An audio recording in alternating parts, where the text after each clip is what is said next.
Hey, good afternoon, everybody. It's Talking Talk with Darren Chanter. It's Sunday afternoon. It's been great to have a great Sunday afternoon here in Rocco. And Talking Talk is live on the air for everybody interstate and overseas. So today's a very special day as we have Lawson Dixon from the Black Dog Riders on, the GM of Black Dog Ride. It's great to have Lawson. Welcome, Lawson. How are you today? I'm very well, thanks, Darren. What a great day. Thank you for having me here. No worries. We've got to thank our good friend John Hitchcock. John was going to come in, but he's found himself to be on a plane coming back from Karratha or somewhere strange like that. So it's been good. So, Lawson, where do we start? Welcome to IPL Radio. Music is a big part of IPL and stuff like that. And tell us a bit about yourself and Black Dog Ride. Right, okay. Well, I've been riding motorcycles since I was 7, so that's 50 plus years. And I was a sailor at a young age as well. So my two passions as a kid were sailing and motorcycling. Eventually, after many different sort of career paths, I was lucky enough to be able to be involved in the motorcycling industry. Yes. And setting up dealerships in Vietnam, of all places. But that eventually brought me here to Perth, and it's been in my blood. So the cause of Black Dog Ride, the cause that we support, yes, is one that's very, very close to my heart as well. The idea of being able to talk about depression, being able to talk about suicide, yes, and being able to contribute to prevention of it is something I'm a really strong believer in. And marrying my passion of riding motorcycles along with such a great cause was a fantastic way for me to remain in motorcycling when I left my career of running dealerships. Yeah, that's awesome. I mean, I've been reading a bit about you and where you started and things like that, and you were the GM of Sailing Australia too at one stage. Yes, yeah, General Manager of Australian Sailing for Western Australia. Okay. Yeah, and that was a great gig, and again, one of those things where I was able to indulge myself. But funnily enough, I did less sailing when I was helping run the sport than I did at any other time. So, but wonderful place. And the interesting thing about sailing, particularly in Western Australia, is that we're 10% of the population, but we're 20% of the participants of the sport of sailing. Wow. So the participation rates here are just insane. I suppose it's insane because of the great weather and the winds, and it's going to blow a gale in the morning, and you know it's going to blow a gale in the afternoon, and there's nothing like. I've only sailed a little bit in Melbourne on Albert Park Lake, and I found it very exhilarating, especially a bit of weight behind you, it's a bit of sail, and you're off like a rocket. The other thing you're associated with is the STS Lewin. Yes. Tell us a bit about that. Yeah, I was down there this morning. Today, we were able to farewell Lewin on her first voyage following the dismasting more than 500 days ago. So she left with a complement of 27 trainees, 14 crew, and she's off the coast of. She's out at Gauge Roads at the moment, with sails up, and I think she's got sails up. I hope so. They're on board. Yes. But yeah, this is the first proper voyage back since the accident back in 2024. Yeah. Okay.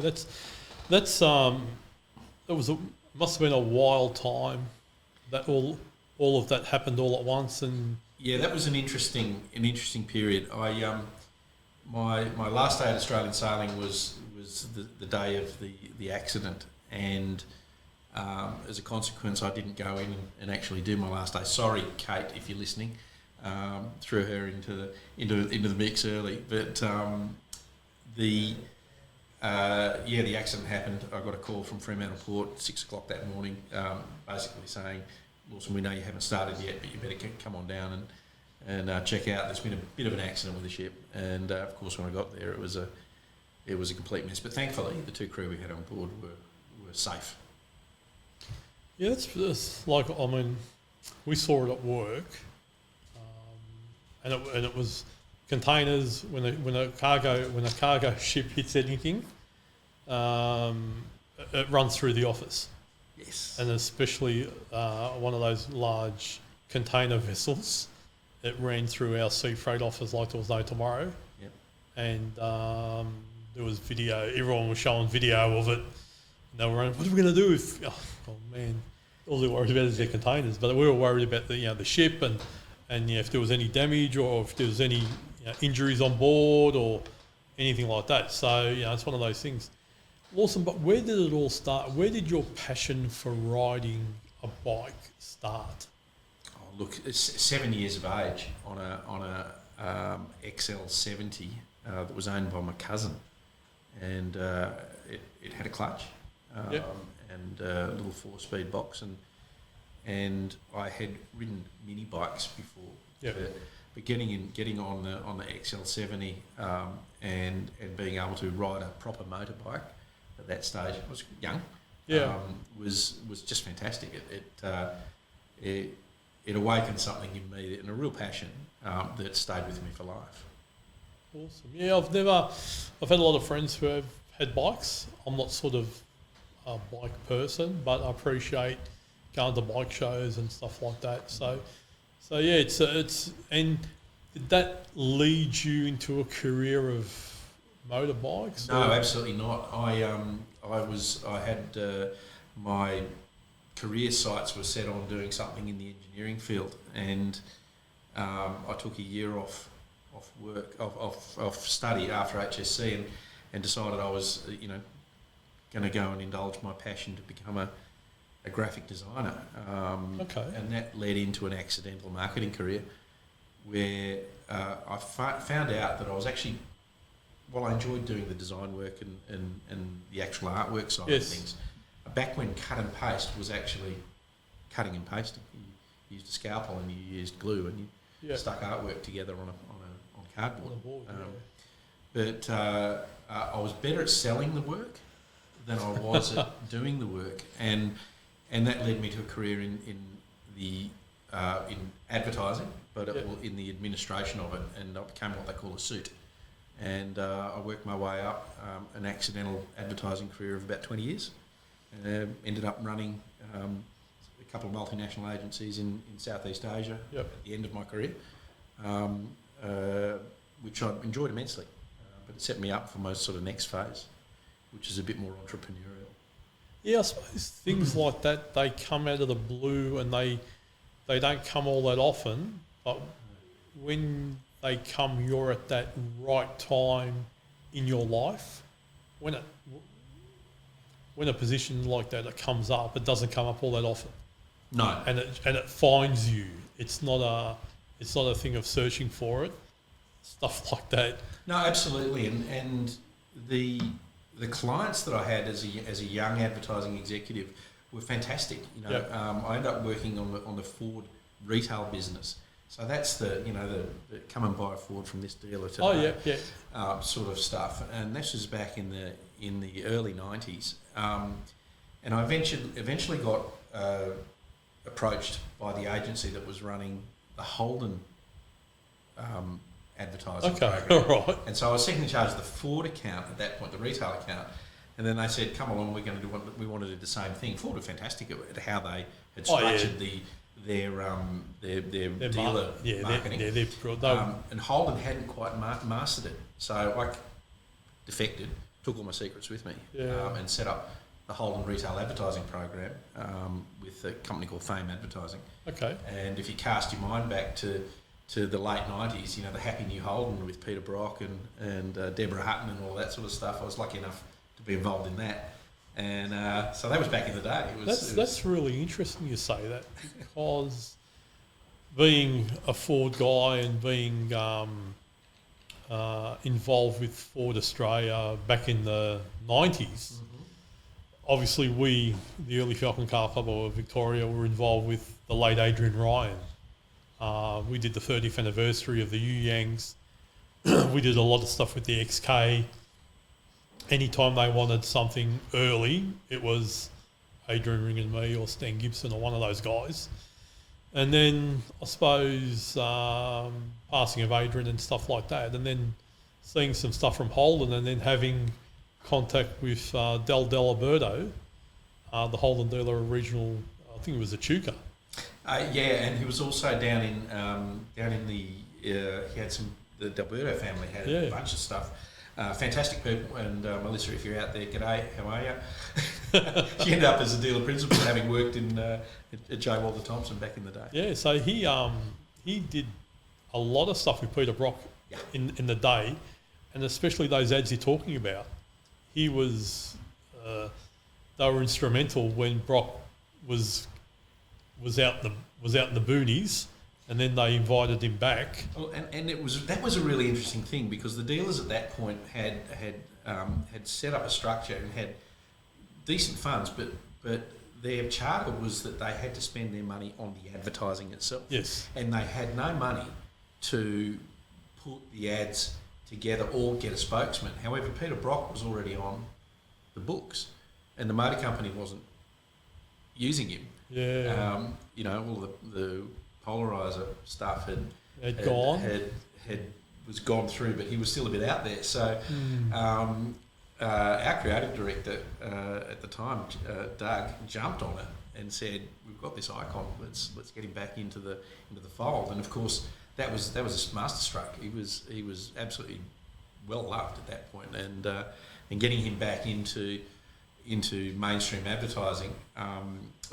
We did our original campaign, had him driving a Barina, throwing catalogues out the window, and we were shooting that ad out the back of Campbelltown. Wonderful experience. Yeah, it's interesting. I was talking to Peter Hughes, the motorsport guru artist, does all the liveries for Holden and stuff like that. And those days, and even Al and that back in the day, they reckon it was amazing. From out of nowhere, that came. So now we've sort of followed the line. And even a motorsport photographer called Ian Smith, he was Peter Brock's original photographer. And Ian was on, he's had 2 shows on Talking Talk, and he mentioned all those times. all those I was photographing Peter somewhere or with Holden, and when it all blew up, there was nothing, and then he was out in the wilderness, and then all of a sudden, this marketing campaign came out of nowhere. Back in the game. And the interesting thing about Peter, and this really taught me a lesson that has stayed with me for life, which was basically, don't forget what made you famous. Yeah. He, we'd put the commercial in the can, and we'd finish for the day, and it was late. It was getting dark. Yep. But the word had got around the local Campbelltown area that Peter Brock was up from Melbourne, and that he was shooting a commercial, and all of a sudden people started turning up in the cars, they pulled the lid off the glove box and had a squeaky pen and said, "Here, sign this," and young ladies were saying, "Should I sign my shoulder?" Yeah. And there was probably a couple of hundred fans, Peter Brock fans, that had turned up just through word of mouth. Yeah. He stopped and talked to every single one of them. He was late for we had to put his flight back to Melbourne 3 or 4 times. And at the end, it was the last flight. We had to drive like a bat out of hell to get from Campbelltown to Kingsford Smith to get him on a plane to get back to Melbourne, to get him back to Bev that night. Otherwise, it would have been trife. Yeah, he was well known for that. I mean, talking to Ian and other people who had dealings with Peter, you don't know which Peter you're going to get. Yes. Sometimes you're going to get the Peter Brock, the race driver, Peter Brock, the family guy, Peter Brock, the marketeer.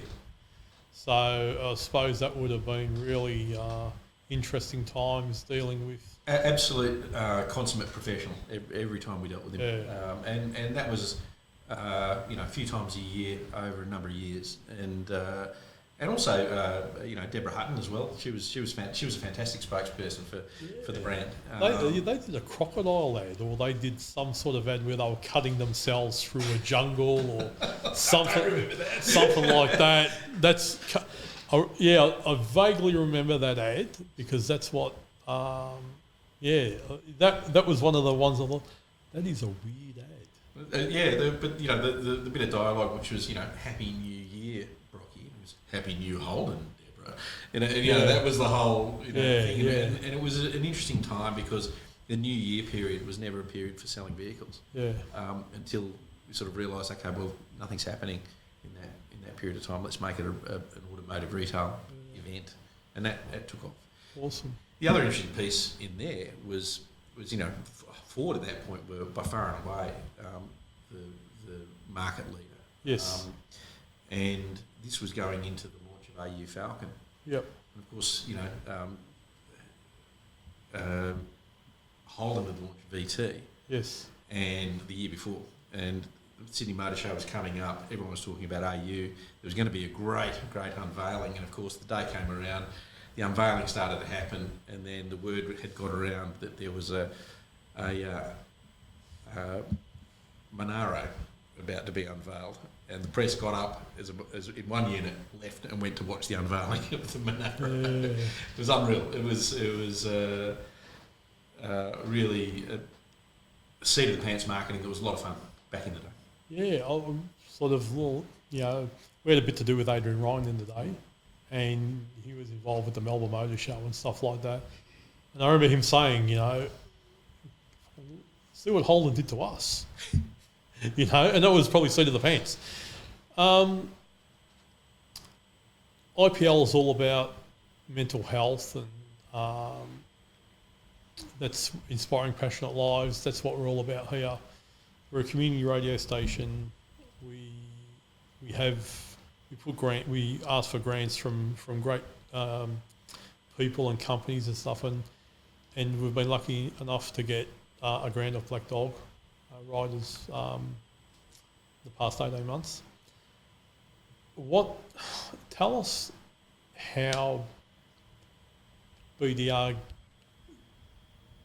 transfer the funds, and how do they garnish the funds to help community enterprises? It's a really awesome question, Darren, because we're a grassroots charity. We're really, there's 3 part-time staff, yep, for probably a head count of 1.5, if you like, yep, that look after the charity nationally. I'm one of them. We've got Rhonda down in Bustleton. G'day, Rhonda, and Hope over in Culcairn in New South Wales. And yep, we're the 3 that are essentially driving it. But we do that through a network of volunteers and state coordinators. You mentioned John Hitchcock here in WA. Yes. And because of that, our overhead is extremely low. Yes. Right. We're often confused with the Black Dog Institute. Yes. Which is a $50 million organisation, yes, run out of the University of Sydney. But we're our own organisation, and we're very, very grassroots. That means that our overheads are incredibly low. We don't have an office. We don't have a building. We've got some donated premises from Bustleton Toyota where we store our merchandise. But our biggest overhead is some part-time salaries. Yes. That allows us to make sure that any donations or any fundraising that come into the organisation go specifically into what we call a gift fund. Yes. And that gift fund is 100% expended on community grants or mental health first aid training, and things of that nature. And so since 2009, we've distributed at this point just a shade over $4 million into community programs like IPL, and there's a lot of pride in the fact that we're nimble enough to be able to divert small grants, which sometimes are complicated and expensive to administer. Yes. But we can deploy them in areas in regional Australia in particular, which is where we get a lot of our support. Yes. into mental health projects, grassroots mental health projects that matter. Yes. And we see that that's making a huge difference, particularly in regional Australia. It's, I suppose, regional Australia. Australia's so large, and really we are concentrated in the capital cities. Yep. And mental health, men's mental health, in general, is very much not spoken about as much. Black Dog Ride helps a lot of individuals, helps a lot of communities. It's isolation that's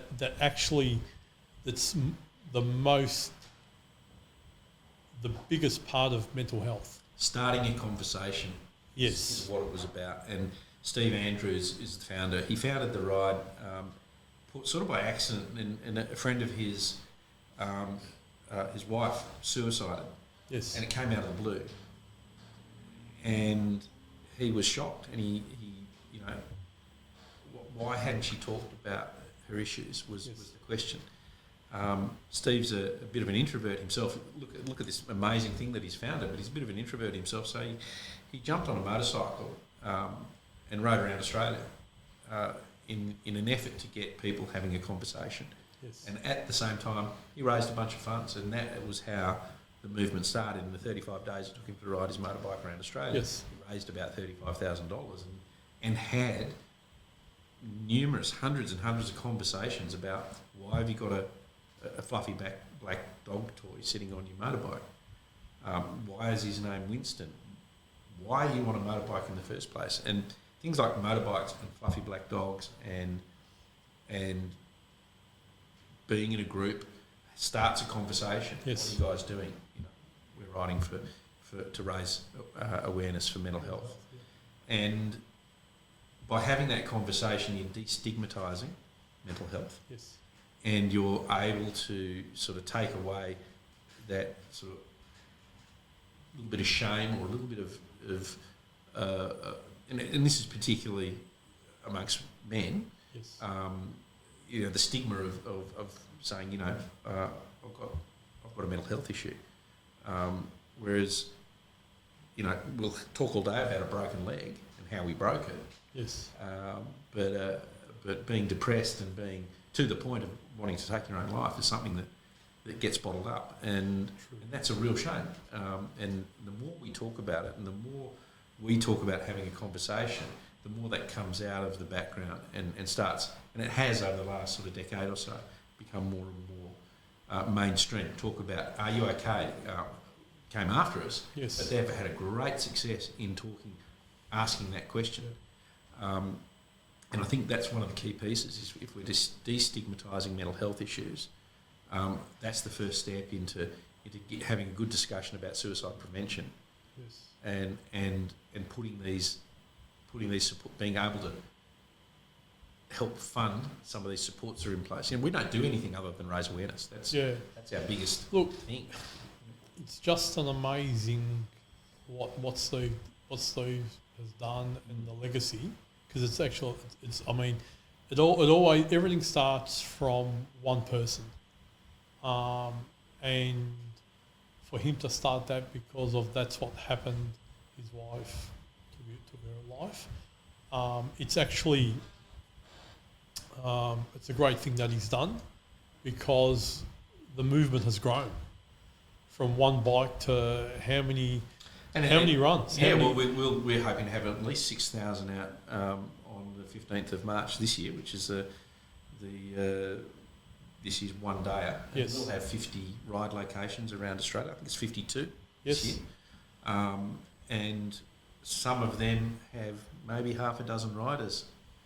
Some of them have 200, 300.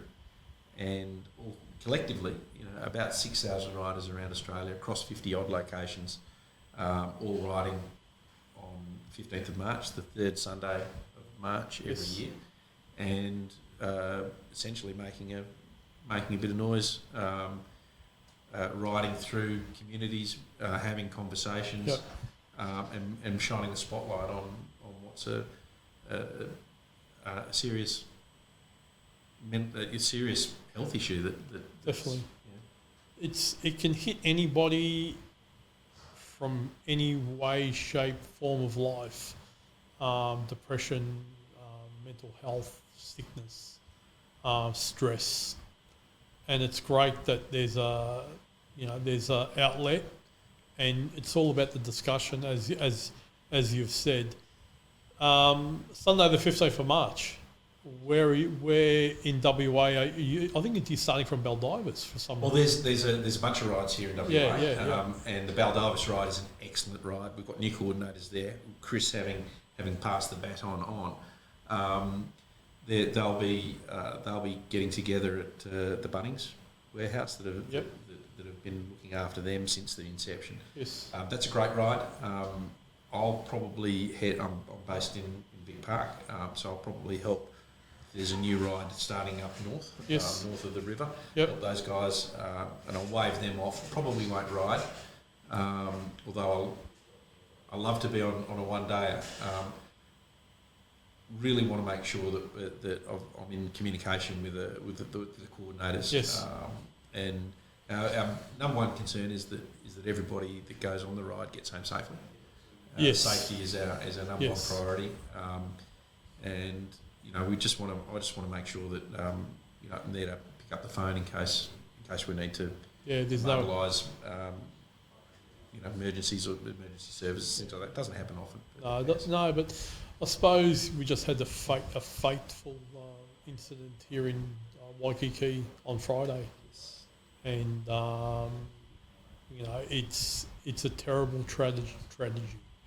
There's been a spate of motorcycle fatalities recently, and particularly across Western Australia. And I suppose we're a national movement, but again, a bit like sailing, there's a disproportionate amount of motorcyclists on the Black Dog ride here, and probably because the ride started here and has grown nationally. Very, very proud of the fact that we're a WA born and bred charity that has grown. Yes. But there's an incredible support right around the country, and particularly rural areas. Places like Dubbo in New South Wales have got an enormous ride and incredibly well organised, and they do an awesome job.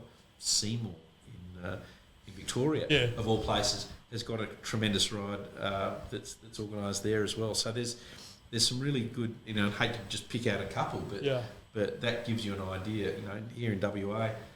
The Bustleton ride, obviously, it was the first one that was ever done, so that goes from strength to strength every year. But down in Denmark, they've got a beautiful motorcycling roads, but very strong community there that really gets behind the cause. Yeah, it's really. I know a lot of people in Seymour, Victoria, and they are passionate motorbike riders, and they're passionate. They've just had the fires through there, and it's been devastating through Alexandria and that part of eastern Victoria. I suppose I'm on the roads a fair bit, and I like to give a rider a fair bit of space, only as far as respect, because I know that I'm going to be okay if I have a crash.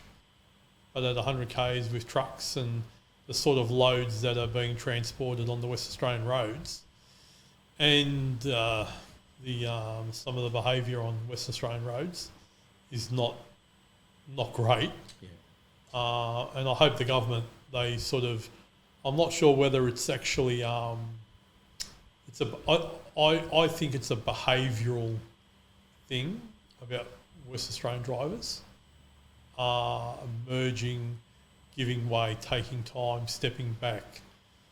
Merging is one of those things that we're all criticised for over here, and my interstate mates sort of look at us and they shake our heads and carry on. But I think it's visibility for motorcyclists has always been an issue, and the perennial excuse is, sorry mate, I didn't see you, Smidsy.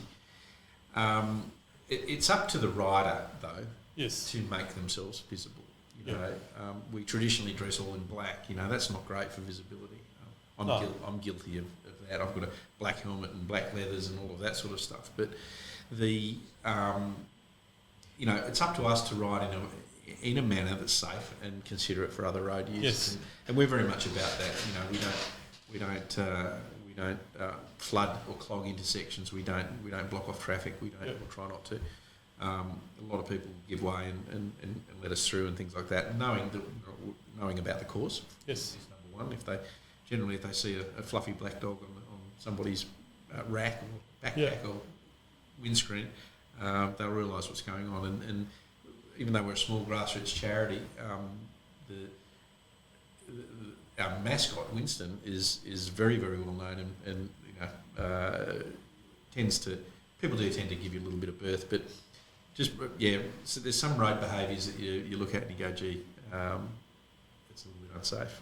Winston, what an unusual name. You'd think that he'd be a bulldog or whatever. How did the Black Dog Ride mascot get the name Winston?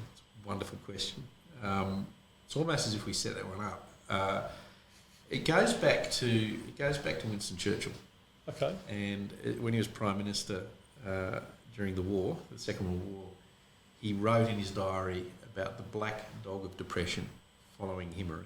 Yes. And so Winston is our black dog.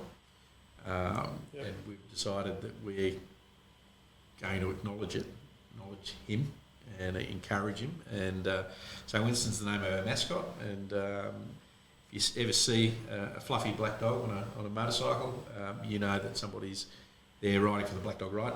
And essentially that's what's given the charity its name. Yeah, no, look, that's awesome. I mean, you've got to have a good read of or know of Sir Winston Churchill. He's the only British Prime Minister to get a national funeral. Right. So no one has ever got a state funeral in London, in England, and the only Prime Minister was Sir Winston Churchill. Yeah. And if you read some of the books that he wrote, and he was an artist, he was a bricklayer. It comes across that he had the black dog of mental health follow him through history. And he loved his Paul Roger champagne and chomping on cigars and stuff like that. But he was a high functioning alcoholic also. Just one of those strange men in history that actually stood up in history and was one of the great orators of the world, I suppose. Yeah, indeed, and he was able. He had an incredible turn of phrase, and this one is one that's stood the test of time. And us taking on a mascot of a black dog, I mean, that's something that a few other charities obviously have done as well. Yes. But it's become synonymous with us, and it's obviously on our little logo. Yes. And it's well recognised, and so well recognised, in fact, that I was down in Northcliffe a couple of years ago. Yes. And I had driven there with a friend. I wasn't even on a motorbike, but I was wearing one of these shirts, and had just topped up the car with petrol at the service station just outside of Northcliffe, and going in to pay for it, and an old cocky came up, put $100 note in my pocket and said, "You know what to do with that. Make sure it gets to the right people." So, there's people that recognise just our logo, and they've come up and said with their generosity, and this is the sort of generosities that we get. We don't attract huge donations from government or from big corporations. Yes. We really do get a lot of small dollar donations, the 5s, the 10s, the 20s. There's a lot of raffle tickets sold. There's a lot of people saying, "You know what? Here's my $100." There's a group of ladies in Tasmania who have a small portion of their pay packet each fortnight put aside, the direct debit bandits, and they pull all that together, and that then gets donated to the Tassie ride. Wow. On one day, and that's a big donation all up. Yes. But it's made up of hundreds and hundreds of small donations done throughout the year. I suppose, the small donation put it to one side with a 1, 2, 3, 20, 30, 40, 50 people. It ends up being a large donation at the end of the day. And it all ends up being, over the course of a year, quite a few $100,000 that we're able to put towards, and all of those funds, all of those donations get put towards our grants program. And that's one of the great things about what we do. We've got some great merchandise we sell helps keep the lights on and the salaries paid, but every single donation, every single raffle ticket, all of that income goes directly towards our community grants program. Amazing. That's sort of unheard of too. I've never come across that. But thank you for sharing that. Those ladies in Tassie. Raylene Glover and the Direct Debit Bandits. I mean, they've done an incredible job down there, and they've gone from supporting the ride to actually helping run the Campbelltown ride in Tasmania. And again, that's another little ride in the middle of Tassie, nowhere, that absolutely punches above its weight. Yeah, and they have a wonderful time. They really, it's a great ride in a beautiful area and with some really, really good people. That's fantastic. That's So Sunday the 15th of March. Where is everybody? Is everybody heading to one place in WA? No. So individual rides, and in WA, for example, we've got Baldivis here south of the river. We'll have one at Malaga north of the river. There's Avon Valley, and Busselton and Denmark. Yes. So that covers Perth and the southwest. There's each ride has its own course. Yes. And each individual ride has got its little crew that pulled together. Some are bigger and some are smaller. You'll see a group of a couple of hundred motorcycles on the road somewhere between Busselton and Nannup on that morning. In Denmark, you'll see those guys on the road. They're heading from Denmark up to Katanning. Okay. The Avon Valley ride is always a great ride around the wheat belt. Yes. Assuming haven't seen the route yet for Malaga, but I'm assuming that'll head up towards more river, that area, and obviously the Baldivis ride rides out up through Serpentine and that area. It's awesome. We hope to take Talking Talk to the Baldivis guys on that morning. Fantastic. Get up there and take some photos and promote and do a little video and show it on our socials. So they're the Western Australian rides. Is there an annual ride to a major destination in Australia? Every second year, we do a destination ride. Right. And we do that at a time where we try to make sure it works for everybody.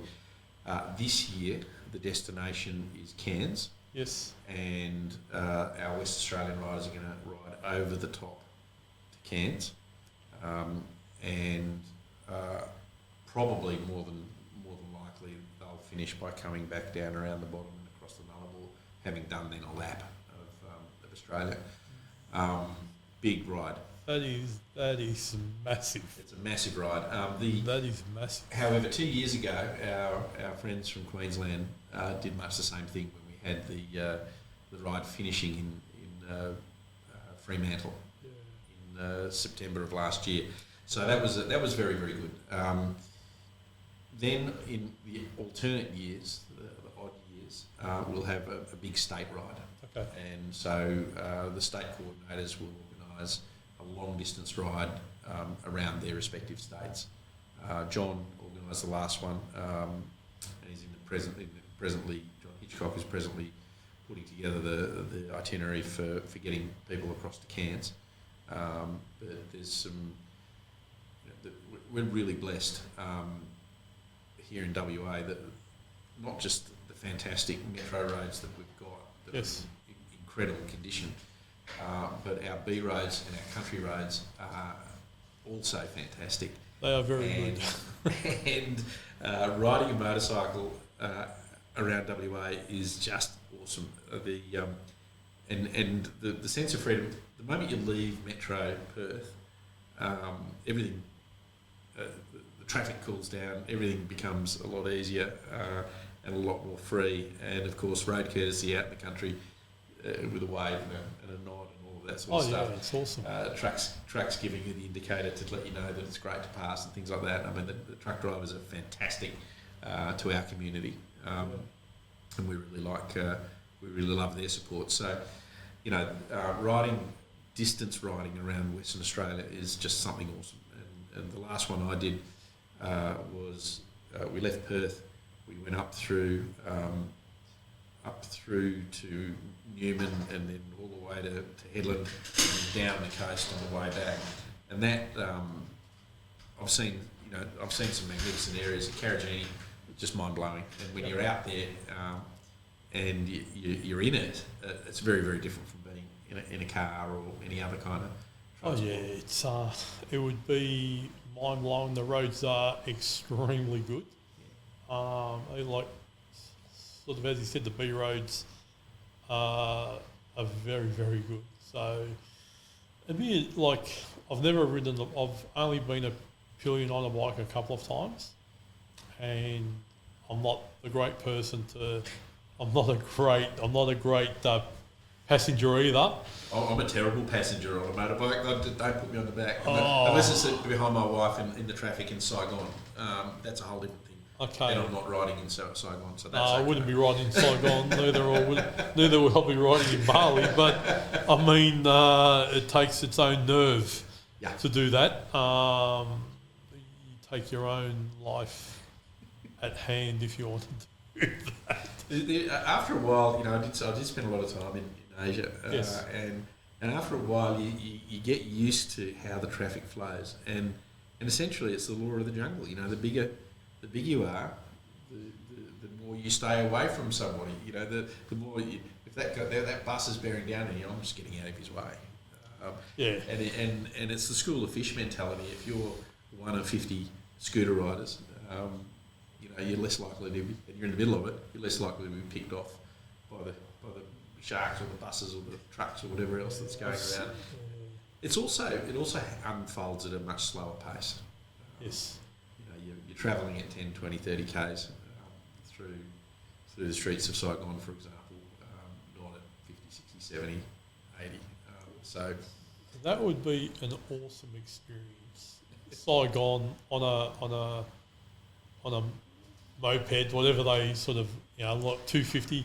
I don't think they'd have anything more higher than a 250, would they? No, the licensing originally stopped at 175cc, so people would learn on a. You don't even need a license there for under 50cc. So a lot of motorcycles are 49ccs. Okay.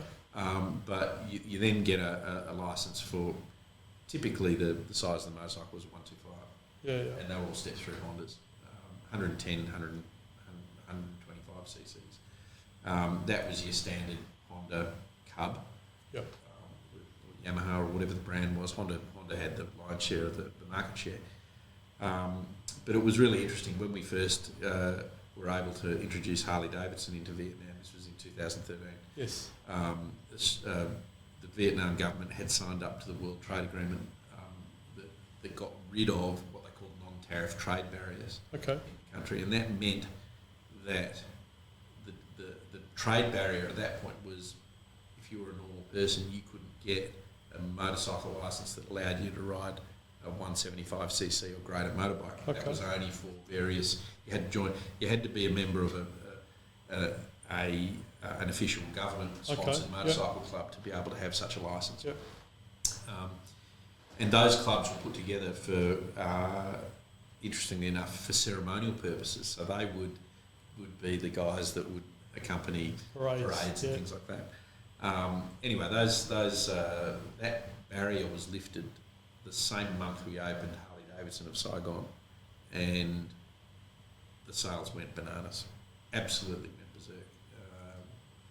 because that was the biggest barrier. You couldn't get a license to legally ride them. You could buy one. You could buy a motorcycle. You could buy whichever motorcycle you wanted, provided you paid for it. Yeah. But you couldn't legally ride it until you had the correct license.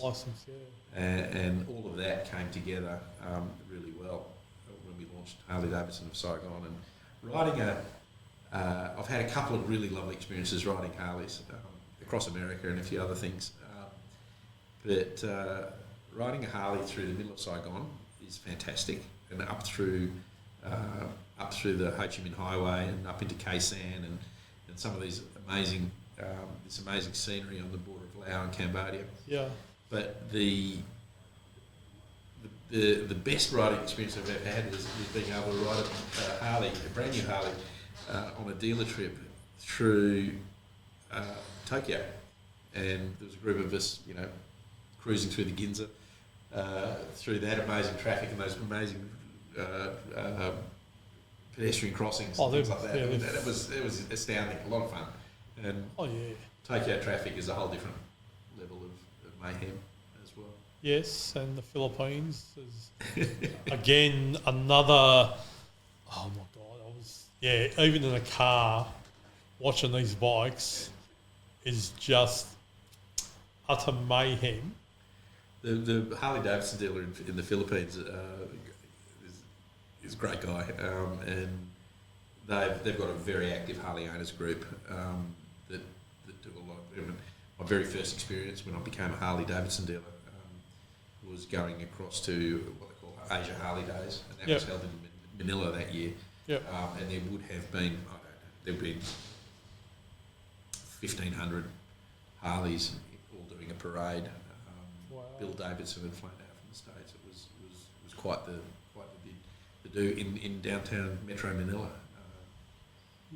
I suppose we were there and we had. I was in a little minivan with a number of international racing drivers.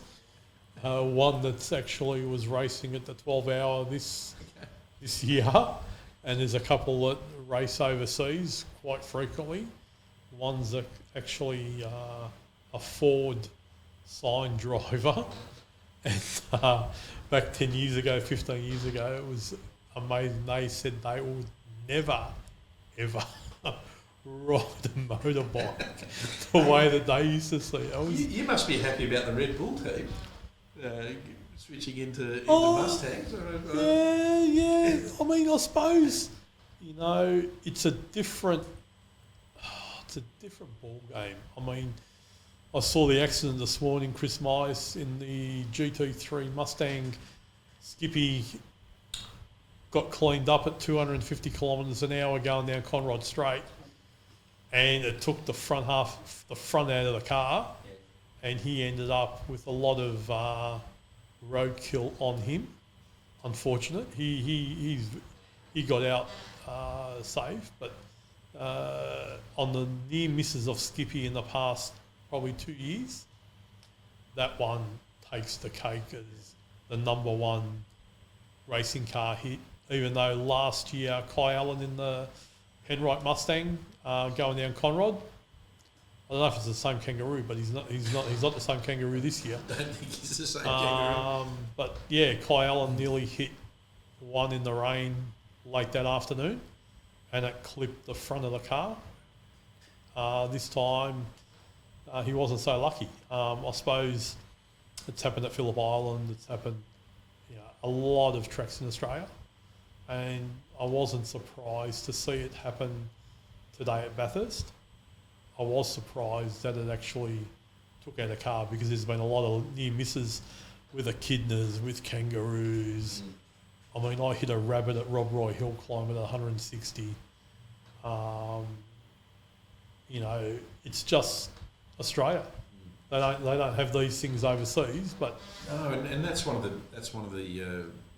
perils of riding motorcycles here is the wildlife. Yep. And I've had I'm lucky. I've had a few near misses. The scariest one was an emu. Okay. I was it was in Western Australia, near Wedgie Maltha, heading towards Norseman. Yes. This emu just came out nowhere. And his legs are going and his eyes are looking at me and I'm looking at him and I'm going, where are you going, mate? I'm starting to sort of roll off the throttle to make sure he gets ahead and he slows down. Yeah. But yeah, emus are terrifying.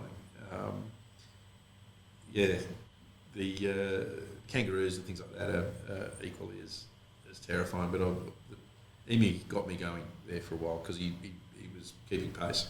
I suppose, they are very, very quick. There was that old song in the back in the 70s, Old Man Emu kicked the guts out of a Subaru, It's another Holden jargon advertising campaign of back in the day, Old Man Emu. And there was a song called Old Man Emu, and it hit the airwaves and hit the top 10. Grantley D, the blind DJ in Melbourne. Yeah, they used to play it a lot in the 60s, Old Man Emu. Oh, right. Emus, kangaroos. Yeah, and I had a couple of close encounters with some kangaroos in the day. And I wouldn't drive going interstate early or at dusk. We'd pull up well and truly before dusk normally.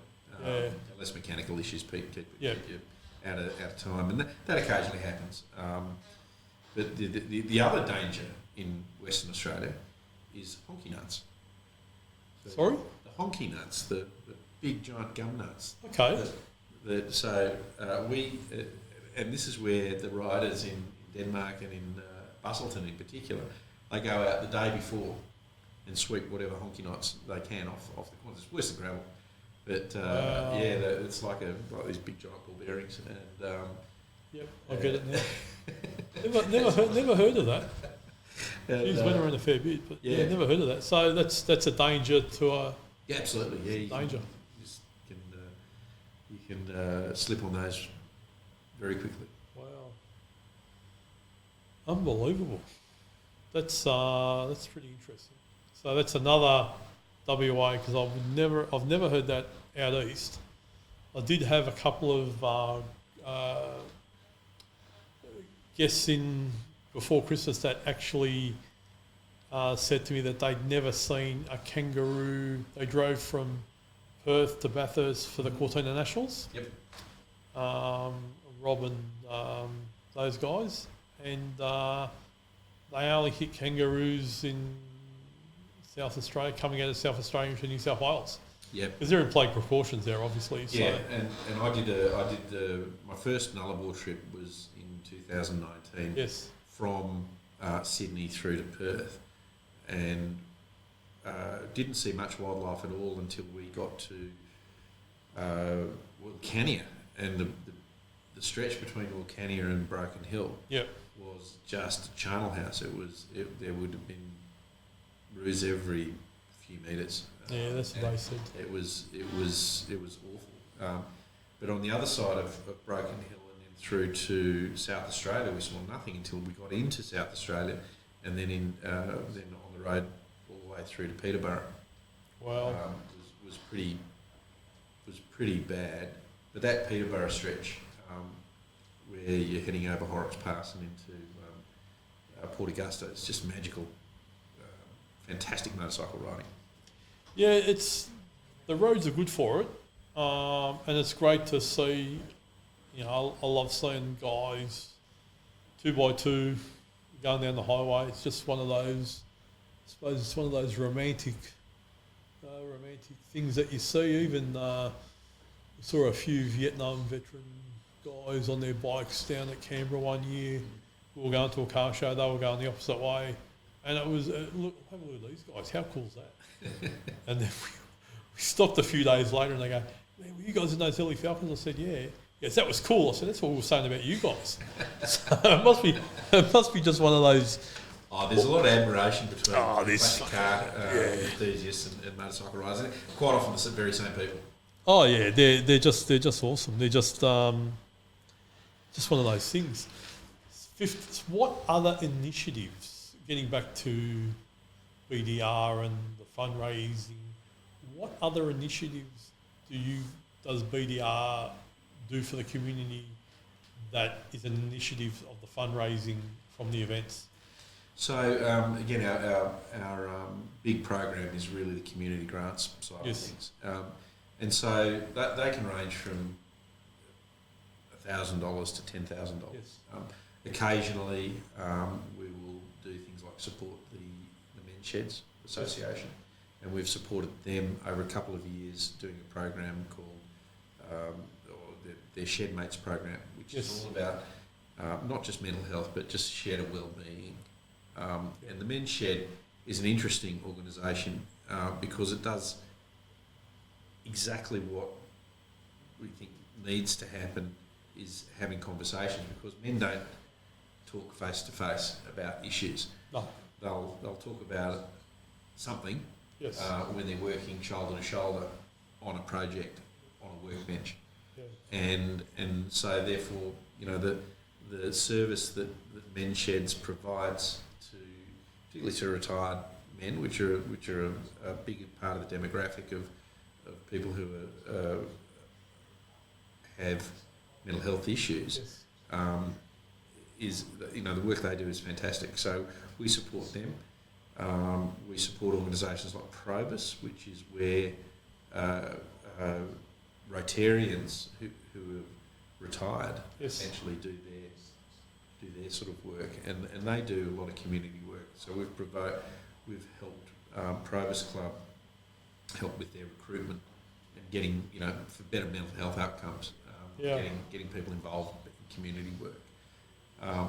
We've also done work with the Royal Flying Doctor Service, particularly in the Queensland bit, where they've got a dedicated mental health outreach program. Yes. And so those are the bigger grants that we've put into some of the communities. There's and some of which have obviously got national reach. Yes. But we want to make sure that we don't. We went down the path initially when fundraising started of supporting Lifeline, which is a fantastic cause. Yes. It's a fantastic cause. It really is. But we never really knew where the dollar that we raised was being spent. It went into a big pot. Yes. And a fantastic pot that Lifeline is. But what we thought, you know, particularly with the regional fundraising that happens with our movement, it was really important to see, for example, you know, something happening in the southwest, because that's where a bunch of money happened to get raised. Yes. And benefiting a local charity there, or a local community drive. You know, we've done everything from having, you know, contemplation benches, reflection benches in South Australia, to also supporting mental health first aid programs around, you know, Train the Trainer program is one thing that we do. And they're quite expensive for a person to actually pay for themselves. They're about $5,000. Wow. So we'll cover the cost of a Train the Trainer program, provided that trainer has a reasonably good business plan to get mental health first aid out into the market. So, and we'll also support things like putting mental health first aid into the community. And so after the big bushfires in Kangaroo Island a couple of years ago, where the place was pretty well wiped out, we organised a series of workshops and put in, you know, 20 mental health first aid trained individuals through that program. So those are the sorts of things that happen on the ground. Yep.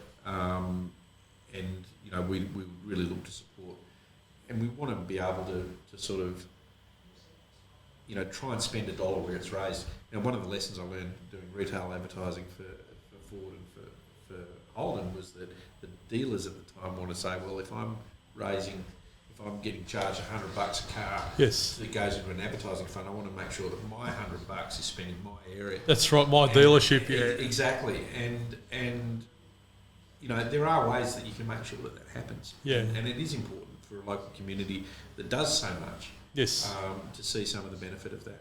Yeah, no, I suppose that is the key ingredient of being successful. Yes. The key ingredient of being successful is that when you raise money in your community, you spend it in the community.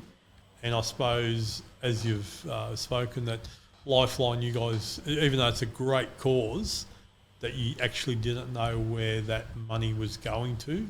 And it wasn't, if it was going to the right areas where BDI believed it should go to. Absolutely. You know, the Lifeline's a tremendous organisation, and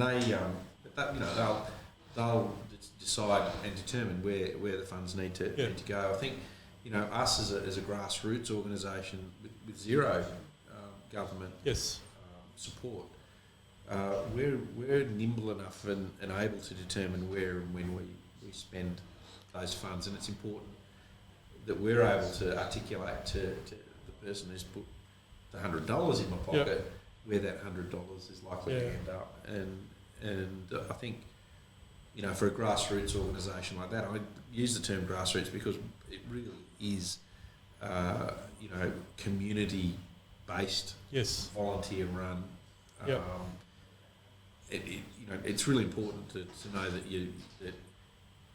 that the limited funds that people have that are contributing to this great cause, because it means something to them, are actually being put to use. Yeah. Look, I suppose that's one of the best things that you can do for a community, because then the community get enthusiastic about what you're going to do. Absolutely. And they see the even though they like to see the money value of what any community likes to see, the money value of what's being spent on their community that they're raising. So I suppose, you know, that's one of the fundamental things of having a great community organisation, and groups in the community that sort of do all that sort of stuff. So 15th of March. 15th of March is our big event. National One Day. National One Day. And best way if you for the motorcycle riders out there, if you want to be part of it, jump onto our website. Yes. www.blackdogride.org.au. Yep.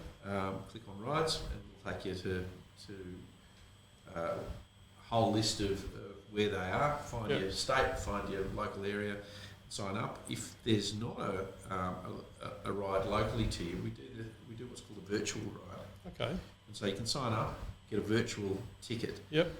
Go for a ride. Or not. Awesome. You can sit at home and say you did if you wanted to. But the good thing about a virtual ride is, you know, there's a lot of people out there that feel uncomfortable in groups. Yes. That don't particularly want to have that face-to-face communication. So the thought was, well, you know, it's okay. Go for a ride. You can support the cause. We'll send you a sticker and a patch that you can put on your vest. That's awesome. And by the way, you know, you've just contributed to helping Black Dog Ride reach some of its goals. Well, that's another great.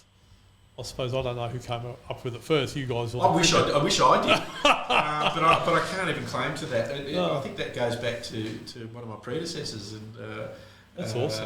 It was a great idea, but that was something of a necessity born out of COVID. Yes, a lot of good things came out of that era. A lot of bad things came out of that era. But in saying that, I suppose they do that at the Sydney Test. They do something virtual too. But you saying that today, it wasn't part of the questions either. It was just something that sort of came out of the blue now. But I suppose that actually helps people with their mental health. It can. Look, helmet time, right? Yeah. And motorcycle riders know what the value of helmet time is.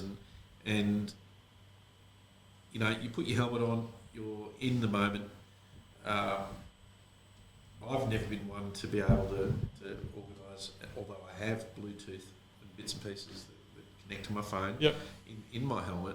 I don't use it for that reason. I'll perhaps listen to music or whatever. The purists poo-poo that as well. So, but you know, having your head in a helmet, being on your motorcycle, looking around, being aware of your surroundings, takes you out of those intrusive thoughts and gives you the diversion and distraction and all those sort of things that sometimes people need in order to be able to, you know, to blow the cobwebs out. Yeah, cool. Well, we're going to play some music for Lawson, a couple of tracks, then we're going to come back and finish it all off. So here we go with some tracks for that Lawson's chosen this afternoon at IPL Radio. The best music from the 60s to today. IPL Radio. Still in the studio and playing some Aussie music. And Lawson's a big fan of some Aussie music, so we've played the Hunters and Collectors, Powderfinger, Thirsty Merc, and spoke for a good hour. So maybe we should have had a break, but when things keep rolling along, you just generally just keep rolling along, Lawson. Absolutely, and it's been like having we've known each other for 5 minutes, but I it feels like we've known each other for years, and that conversation is really quite interesting. It's been pretty interesting, I suppose. You know, when you go into different things of walks of life, like I'm a chef by trade, restaurants, people that you see. I worked at a law firm. Hey, Nick Blackmore, hope you're listening. 35th floor, 52nd floor of the 101 Collins Street. Free Hills Law Firm, 42nd floor kitchen. You meet different people. You meet some really interesting people, even though you're not supposed to talk to them. Or at restaurants, or you're a chef and they bring you out and stuff like that. And you've done the same. We've had some great banter about people who we've both known out of into car racing, bikes, corporate world. Some of the things that you see and do and stuff like that.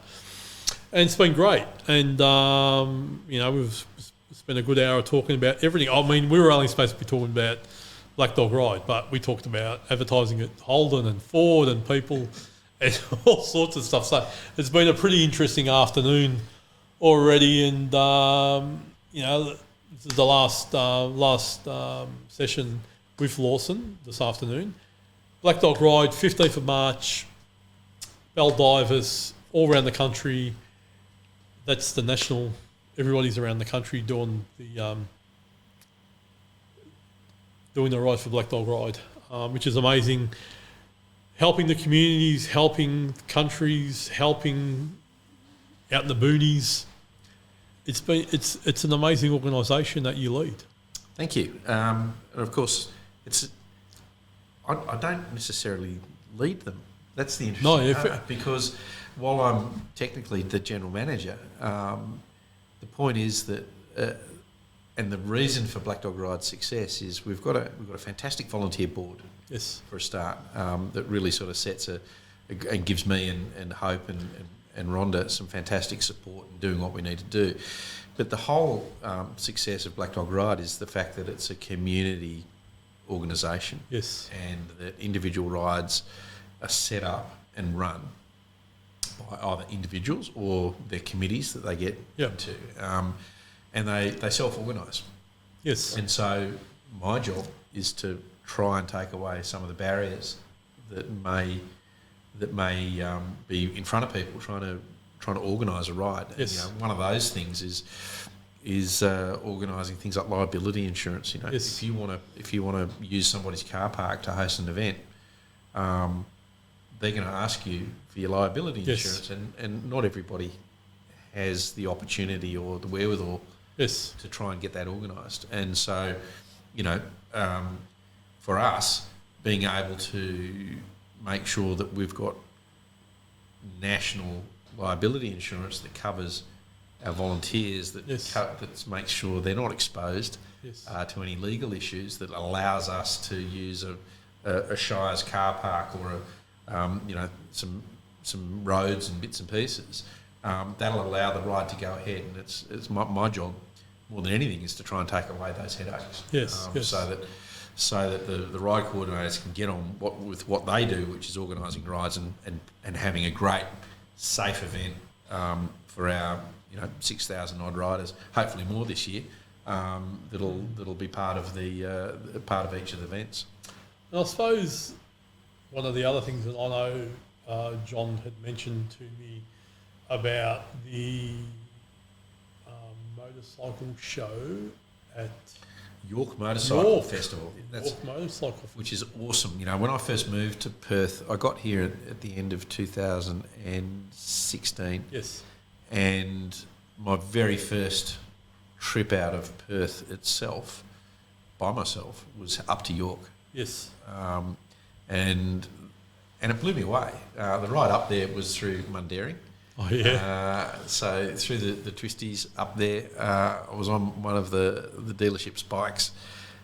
So all care but no responsibility. And just a wonderful, wonderful afternoon. And then it was, oh, by the way, in a couple of months' time, we've got this motorcycle festival. Yes. And it was great. I was part of the Hog Group at that point. Yep. Being part of the Perth Harley-Davidson dealership group. Yes. Rode with the Hog up there, and that was a really nice event. But what a great little community, and what a lovely country town. It is. Thousands of people turning up out of nowhere. I know. In this little street that I know. It's that the townsfolk allow us to use for a day or two. I know. It's the guys there are amazing.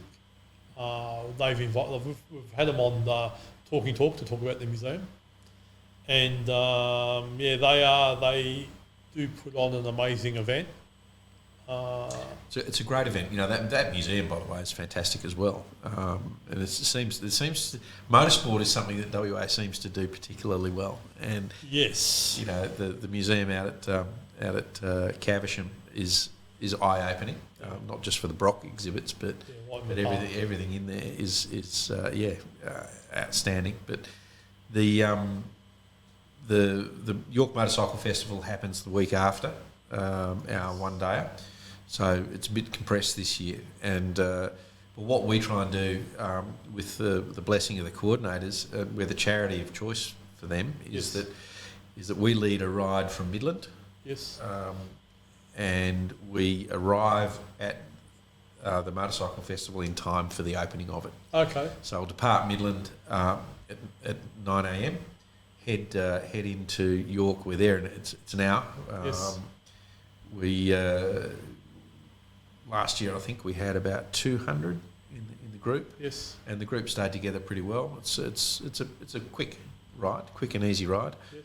And of course, what we've got the honour of doing is being the first there, so we get the best parking spots.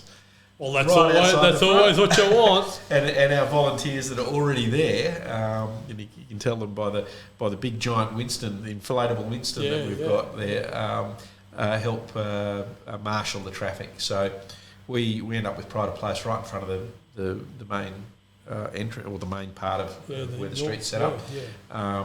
And then after that, you know, the next couple of thousand motorcycles all line up after us. So, no, it's Gary Byfield and Trisha and all the people. They're all volunteers, and York actually own the museum. So it's not privately owned. Once upon a time it was, but now they've got a great group of individuals, and Gary Byfield, and he's the main man there. And we had him on Talking Talk late last year, and he invited me to go and have a look through York Museum in January, and we took a video and we did some stuff, and we were there for a few hours, and it was great.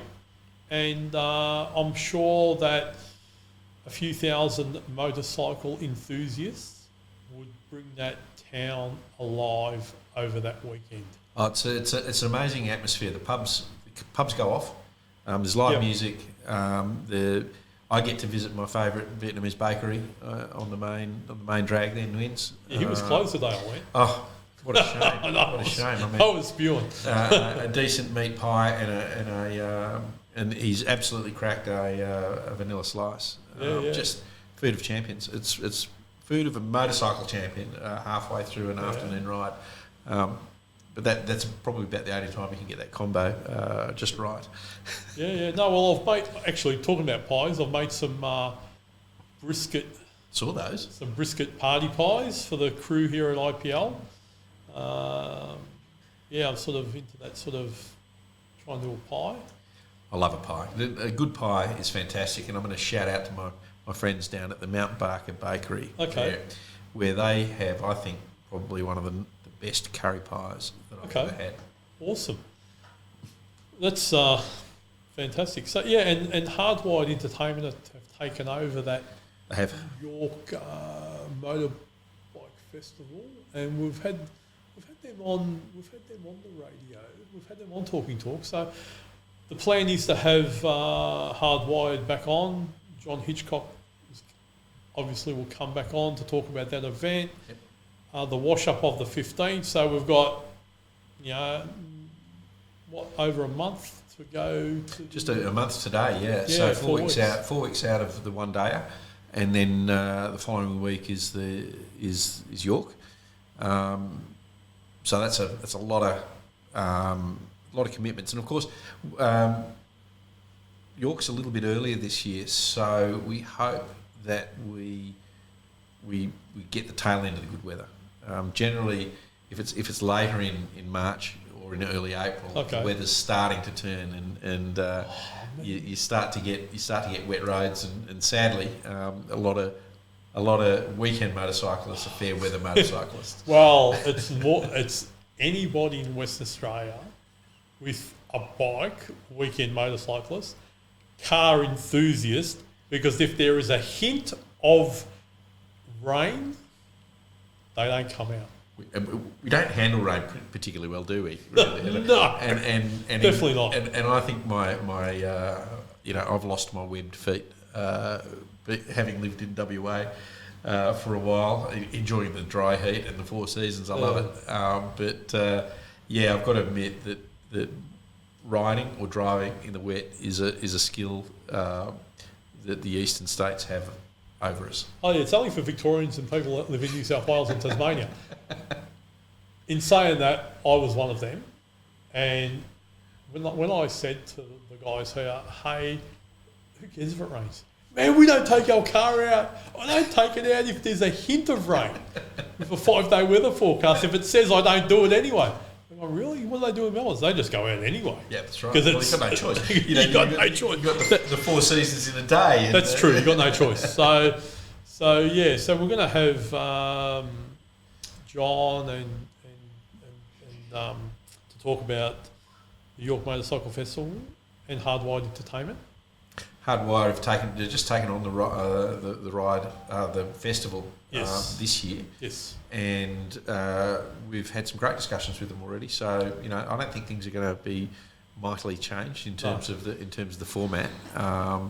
They seem like good people. They are. They've been exceptional to deal with. Over the phone. Questions. Right. What they've asked for, the whole lot. John's put me onto them too. We've had quite a number of discussions about what Talking Talk's going to do. We're going to have them on. We're going to promote the event. I suppose I spoke to John about coming on 3 times. The first time, unfortunately, John couldn't make it, and you made yourself available.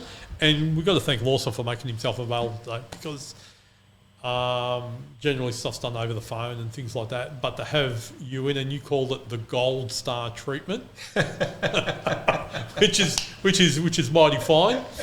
John's going to come on and talk about the York Motorcycle Festival and then the wash up, because obviously this is the push towards that, and then obviously the week before or 2 weeks before we're going to talk about the York, and then after. How did it go? As far as event-wise, patronage, obviously the money-wise, stuff like that. So you have to have a 3-part show to discuss an event like this and where we're going. And when I said to John, I said, it sounds like a 3-part show, because you can't just put everything. You can't just say, all right, we're going to promote this week and then next week and then nothing. You got to promote and to push an event, people want to hear the aftermath. Yes. And the aftermath is so important because it keeps it in the back of their mind. And next year they're going to go, I'm going to go there. Yep. And hopefully they're going to go again because they've had fun. That's right. Not only have they had fun, but they've been part of something that's just bigger than not just the local community or the state, but nationally. Yes. And if you're able to say, hey, I took part in that ride, and I was with, 200 other motorbikes at Baldivis, and we had a great time. Yep. But I was part of 6,000 or 7,000 motorcycles that went out that day to make a contribution towards depression and getting those conversations started. Definitely. Then you're part of a bigger community. And that's really important. That inclusion and being part of something is a very big motivator into being part of the community. And once you've gone on a Black Dog ride, you're part of the family. That's right. You are one forever. And that's part of the community, and part of the community like IPL, we're part of the community about mental health, and Tristan Reddick and Paul and the whole team at IPL is all for mental health. We run mental health workshops and stuff like that. And we've been a recipient of a grant from Black Dog Ride, which has been fantastic, and they've provided us with some equipment, and it's been a great thing for us to be associated with. Excuse me. And on that note, Lawson, thank you very much for coming in today. Appreciate your time and your effort, and it's been great. It's been great, even off air. I mean, we could keep going for hours. It's just a Darren Chanter, the way that we do things. We move our hands, and it's been such a fantastic afternoon. I was really nervous and anxious at the start of the program. So is this fellow? We don't know who he is. We don't know who he is, and they don't know who I am. And when we leave, we're the best of friends, and we've been drinking for 20 years. Exactly. No, I've really enjoyed it. It's been an easy for me to have this discussion with you and with the team here, and a lot of admiration for what you and the team have done. What an amazing space this is, and it's awesome to be a part of it. Thank you, Lawson. And we're going to play some music for Lawson. We've got some Hunters and Collectors, and we might even play some Angels and stuff later on. Nothing like listen to Doc. I listened to Doc at the Agora Theatre at La Trobe University. Fantastic. Back in the 80s, when it was like $2.50 to get in, because you had to know uni students, and we just happened to know some nice Italian uni girls. Wonderful. I saw the Angels at the Antler in Narrabeen, Sydney, and I must have been. I don't know. I think I was not legally able to be there. No, neither was I. And it was it's always an interesting occasion when you go to events like that. And I was a lot green. I was a bit of a dork, as Rebecca would say. And it just opened my eyes to university girls. Australian music in that era, absolutely brilliant. Music. I'm old. You're old, but listening to the stuff from the 80s and the range of stuff that we had there, everything from the Oils to the Church to Screaming Jets and the Sharps, all that. The Saints, and as we said, it goes from Daddy Cool all the way up to Silverchair. Silverchair, and there you go. There's your range. Well, Silverchair. Well, there's a story about Silverchair that will come out. I don't know. We'll get I'll probably get Macca on the phone, and we'll talk about the time that Silverchair bought XP Falcons because they couldn't drive high-powered V8s to take their gear around. So thanks, Lawson, once again. Thanks to the team at IPL, the guys behind the scenes recording the interview today, which is probably, we went a little bit too far again. But hey, it's Talking Talk with Darren Chanter. All we know is how to talk fast. Play some music.